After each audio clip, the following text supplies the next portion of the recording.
இப்போ ரீசெண்டா வேல்முருகன் ஒருத்தர் நம்ம தளபதி கல்வி விருதை கொடுத்தத கொச்சை பத்தி பேசியிருக்காரு தெரியுமா?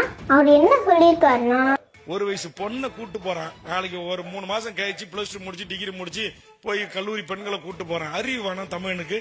பெத்து வளர்த்து ஒரு ஆளாக்கிய பெண்ணு நாளைக்கு மாற்றான் மனைவியாக வாழ வேண்டிய ஒரு பெண்ணு சினிமா கூத்தாடி பையனை கட்டி பிடிச்சு கொடுக்கறது அனுமதிக்கிற எந்த நடிகனுக்கு செய்யறது? இது என்ன ஈன பிறவி? தமிழுடைய பிறவியா இது?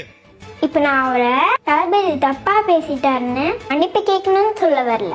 அரசியல்னு வந்துட்டா நம்ம இதெல்லாம் கடந்துதான் போகணும். ஆனா அவரு யூஸ் பண்ணிருக்க வார்த்தையெல்லாம் காது கொடுத்து கூட கேட்க முடியல. எப்படி ஒரு கட்சி தலைவர், ஒரு சட்டமன்ற உறுப்பினர், ஒரு பொது வெளியே இவ்வளோ ஆபாசமா பேச முடியும்? நல்லா படிச்சு நல்ல மார்க் எடுத்த பிள்ளைங்களை கூப்பிட்டு மோட்டிவேட் பண்ணி இன்னும் நல்லா படிங்கன்னு சொல்லி கூட ஒரு போட்டோ எடுத்து மோட்டிவேட் பண்ணி அனுப்பியிருக்காங்க.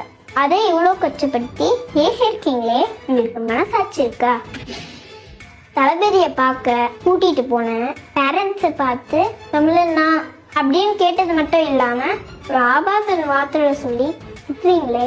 இந்த விழாவை கொச்சப்படுத்தி ஒரு பப்ளிக் மீட்டிங்ல ஆபாசமா பேசியிருக்கீங்களே, நீங்க ஒரு நல்ல தமிழனுங்களா? நீங்களாம் எவ்வளோ வருஷம் அரசியல் பண்ணி எஜுகேஷன் சிஸ்டமை நாசம் பண்ணிட்டீங்க.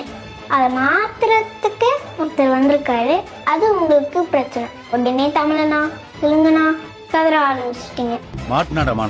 இதெல்லாம் இவ்வளோ வருஷமா அரசியல் பண்ணிட்டு இருக்க நீங்க பண்ணிருக்கணும். நீங்க மன்னிப்பெல்லாம் ஒன்றும் கேட்க வேண்டாம்.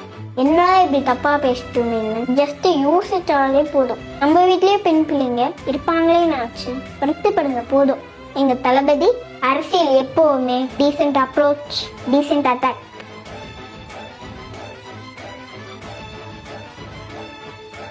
கான்ஃபிடென்ட்டா இருங்க, நல்லதே நடக்கும், வெற்றி நிச்சயம்.